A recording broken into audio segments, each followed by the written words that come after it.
EPR Group, 2 and 3 BHK premium apartments at Patancheru. Comfortable pricing, GHMC and RERA approved. ఏంటంటే మీకు ఈరోజు social మీడియాలో ఉన్న ఫాలోయింగ్ కానీ సోషల్ మీడియాలో మీకు క్రేజ్ రావడానికి బిగ్ బాసే కారణం అనుకోవచ్చా? బిగ్ బాస్ చాలా మేజర్ రోల్ ప్లే చేసింది. సో ఈ ఒక మనిషి గురించి ఒక ఒపీనియన్ ఏర్పడటం, ఒక 105 రోజులు ఒక మనిషిని 3 నెలల పాటు చూసినప్పుడు అది మంచోడో కాదు అనేది ఏదో చోట తెలిసిపోద్ది. ఎంత నటించాలనుకున్నా అక్కడ కుదరదు. ఆఖరి బజ్లో వచ్చేది దొరికేస్తావు. అర్థమైందా? సో మన పద్ధతి నా క్యారెక్టర్ ఆడియన్స్కి రీచ్ అయింది, ఈ జనరేషన్కి రీచ్ అయింది అనుకున్నాను. సో అలా దగ్గర అయ్యానేమో, అది అదృష్టం. ఏంటంటే మాస్టర్ సినిమా దగ్గర నుంచి మీ జర్నీ కొనసాగుతుంది. ఇప్పటికీ అలాగే ఉన్నారు, అదే ఫిజిక్ మెయింటైన్ చేస్తున్నారు. ఇప్పటికీ హీరోలు కావాల్సిన 2 అబ్బాయిలు ఉన్నారు మీకు. ఏంటి అసలు? అంటే ఆర్టిస్టులు అందరూ ఇలాగే ఉంటారేమో. ఎందుకంటే వాళ్ళు ఎప్పుడు ఏజ్ గురించి దాని గురించి ఆలోచించారు. ఎంతసేపు ఫిజిక్ కంట్రోల్, అందంగా కనపడాలి, స్క్రీన్ మీద బాగా కనపడాలి, ఇదంతా కూడా సైకలాజికల్గా కూడా వర్కౌట్ అవుద్దేమో అనిపిస్తుంది. It is all about nature. మనమంతా ప్రకృతిలో భాగం. నువ్వు ఎలా ఆలోచిస్తావో, నేను అందుకే చాలామంది చెబుతుంటా, ఒరే వద్దురా ఎవడి మీద వాడు దుర్మార్గుడు, వాడు దుష్టు ఇలా ఒరే వద్దురా, ఆర్గాన్స్ దెబ్బతింటారా లోపల, నువ్వు ఎలా ఉంటావో లోపల ఆర్గాన్స్ అవన్నీ కూడా సఫర్ అవుతావు అని చెప్పేది. అందుకే నిజంగా నేను ఎప్పుడు కూడా చెప్పాలనుకున్న భావన గట్టిగా చెప్తాను, అంతే తప్పితే నేను కుళ్ళుకొని లోపల ఏందా ఇట్లా నేను ఎప్పుడు మాట్లాడాను అలాగా. ఎందుకంటే మనము ప్రకృతిలో నుంచి వచ్చాం, ప్రకృతిలో కలిసిపోతాం కాబట్టి ప్రకృతి ఇన్ఫ్లుయెన్స్ చాలా ఉంటుంది మన మీద. సో కాబట్టి ఆర్టిస్టులు అందరూ కూడా మెజారిటీ నేను బాగుండాలి, నేను బాగా కనపడాలి, నేను వాడికన్నా బాగా కనపడాలి, వీళ్ళకన్నా నేను, అది నేచర్లోకి వెళ్తుందేమో. ఓకే. అలాగే డిఎన్ఏ, ఫ్యామిలీ ఇవన్నీ కూడా ఉంటాయి, జీన్స్, ఇవన్నీ కొంచెం ఫేస్లు, చిన్న ఫేస్లు అయితే ఒక రకంగా, కొంచెం పెద్ద ఫేస్లు అయితే అలాగే మన హ్యాబిట్స్, ఇవన్నీ కూడా matters end of the day. మీ అబ్బాయి మీరు వెళ్తుంటే అన్నదమ్ములు అనుకుంటారు. అలాంటి కామెంట్స్ వస్తుంటాయా మామూలుగా? అలా ఏం లేదులే, ఎందుకంటే తెలిసిపోయిందిగా నా కొడుకు అని అందరికీ. లేకపోతే తెలియపోతే అనుకుంటారేమో ఎవరన్నా కానీ. ఓకే. ఏంటండి ఇప్పుడు మంగపతి సినిమాలో అంత స్ట్రాంగ్ క్యారెక్టర్, కోర్టు సినిమాలో మంగపతి క్యారెక్టర్ చాలా స్ట్రాంగ్ క్యారెక్టర్. సినిమా కూడా మంగపతి చాలా మంది, ప్రతి వాళ్ళ ఇంటర్వ్యూలో కూడా మంగపతి సినిమాలోనే అంటున్నారు, కోర్టు సినిమాలు చాలా తక్కువ మంది అంటున్నారు. అంత బలంగా ప్రభావం ఇన్ఫ్లుయెన్స్ చేసింది. అయితే ఆ సినిమాలో క్యారెక్టర్ చూసిన తర్వాత నెక్స్ట్ రాబోయే సినిమాలో కూడా అంటే మీరు అలాంటి క్యారెక్టర్ అంత స్ట్రాంగ్గా ఉండాలి క్యారెక్టర్ అనుకుంటారు. సో ఈ జగ్గా క్యారెక్టర్లో మరి అంత పొటెన్షియాలిటీ ఉందా?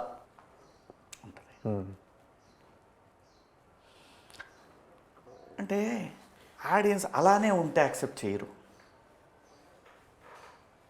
అలానే ఉంటే చూసాం కదా. అవును.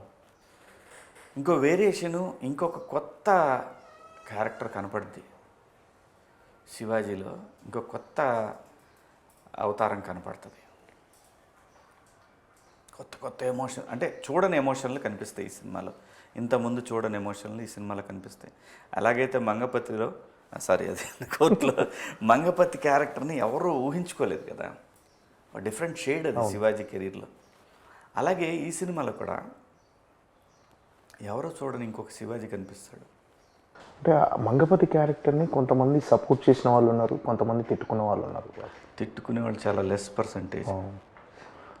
ఆడపిల్లలు, నేను ఎప్పుడు ఇది చెప్తా, ఆడపిల్లలు ఉన్న ప్రతి కుటుంబం అందులో ఒక మంగపతి ఉంటాడు. ఆడు బాబాయ్, అన్నయ్య, మామయ్య, నాన్న, బంధువుల ఎవడక్కడ ఖచ్చితంగా మంగపతి ఉంటారు. కాబట్టే అది హీరో, విలన్ రూపంలో ఉన్న ఒక హీరో వాడు, అంతే. ఓకే. అది తప్ప ఒప్ప ఇది వేరే మళ్ళీ డిబేట్. అదంతే. ఏ ఫ్యామిలీ అయినా తన దాకా వస్తే ఎవడైనా మంగపతి. అవును, ఇది నిజం. మీరు బయటికి వెళ్ళినప్పుడు చిన్న ఫీడ్బ్యాక్ ఎలా ఉందండి దాని మీద? అంటే ఏదన్నా మెజారిటీ హీరోయిక్గానే చూసారండి, అబద్ధం ఎందుకు చెప్పాలి. మెజారిటీ తల్లిదండ్రులు హీరోయిక్గానే చూశారు నన్ను. కానీ పాత్ర నడిచిన విధానం తప్పు. ఓకే. అది అగెన్స్ట్ కాన్స్టిట్యూషన్, అగెన్స్ట్ లా. దానికి అంటే ఈ క్యారెక్టర్కి మంగపతి క్యారెక్టర్కి జగ్గ క్యారెక్టర్కి ఎక్కడైనా పోలిక ఉందా? ఉండదు ఉండదు. ఉండదు అసలు సంబంధం లేదు, సంబంధం లేదు. కానీ రెబల్, మొండోడు, మూర్ఖుడు, ఒక ఒక ఒక భావోద్వేగంలో ఉంటాడు ఎప్పుడు మనిషి. ఓకే. రకరకాల ఉద్వేగాలతో ఉంటాడు. అసలు దానికి దీనికి సంబంధమే లేదు. ఏంటి జగ్గా లక్ష్యం ఏంటి అసలు ఈ సినిమాలో? ఆయన ఏంది అంటే ఒక విషయాన్ని బలంగా చెప్పాలనుకుంటే దండోరా. సో ఏ విషయాన్ని బలంగా చెప్పాలనుకుంటాడు జగ్గా అసలు? జగ్గా క్యారెక్టర్ గురించి ఏం చెప్పినా కథ రివీల్ చేయాల్సి వస్తుంది బేసిక్గా. సో తనలో రకరకాల ఎమోషన్స్తో నడుస్తుండే ఒక పాత్ర అది. ఆ పాత్ర చుట్టూనే ఈ సినిమా అంతా తిరుగుతూ ఉంటుంది. ఈ సినిమాలో ఈ పాత్ర అనేది గుండెకాయ లాంటిది. ఓకే. అంటే పాజిటివ్గా ఉంటుందా క్యారెక్టర్? ఏమో తెలియదు, అది కూడా సినిమా చూసి తెలుసుకోవాలి. అంతే, తెలియదు. అంటే ఇన్ని క్యారెక్టర్స్ కానీ నా పాత్ర ఇంట్రడక్షన్ చూస్తే మాత్రం మళ్ళీ స్టార్ట్ చేశాడ్రా అని అయితే అనుకుంటారు. ఓకే. అంటే కొన్ని ఫిలాసాఫికల్ డైలాగ్స్ కొన్ని ఉంటాయి. అరే నువ్వు ఎక్కడికి పోయినా మళ్ళీ నేను ఇక్కడికే తీసుకురావాలి, ఇలాంటి డైలాగ్స్ ఉన్నాయి సినిమాలో. మీ క్యారెక్టర్ ద్వారా చెప్తున్నారు. ఇంకా బరువైనవి ఉన్నాయి, ఇంకా బరువైనవి ఉంటాయి డైలాగులు, ఇంకా బలంగా ఉంటాయి డైలాగులు. అంటే ఆ డైలాగులు కథలో మీరు ఏం చెప్పాలనుకుంటున్నారో అది చెప్పడానికైనా, లేకపోతే క్యారెక్టరైజేషన్ ఎలివేట్ అవుతుంది ఆ క్యారెక్టర్? అంటే సందర్భాన్ని బట్టి కోపం వస్తుంది, అది కరెక్టే కదా అనిపిస్తుంది, ఆలోచింపజేస్తుంది. వీడు మంచోడే అనుకుంటాలే, అమ్మో ఈడెవడరా బాబు, ఇలాంటివన్నీ వస్తుంటాయి. అంటే అసలు ఈ సినిమా ఏ జానర్ అండి? అంటే లవ్ స్టోరీ గురు, ఇన్ని క్యారెక్టరైజేషన్స్ ఉన్నాయి cinema. Love story. Okay. Love story చుట్టూనే తిరుగుతుంది సినిమా. ఈ లవ్ స్టోరీ వీడి చుట్టూ తిరుగుతుంటుంది. ఓకే. అంటే కుల వివక్షేనా? అదే ఏ సినిమాలో కుల వివక్ష లేదు చెప్పు నాకు. ఏ లవ్ స్టోరీ సినిమాలో ఏ సినిమాలో కులవేం లేదు. మనోడు కాదు, వాడు వేరేవాడు, ఈ రెండు డైరెక్ట్ కులాలు అనలేరు కాబట్టి ఇది మాట్లాడతారు.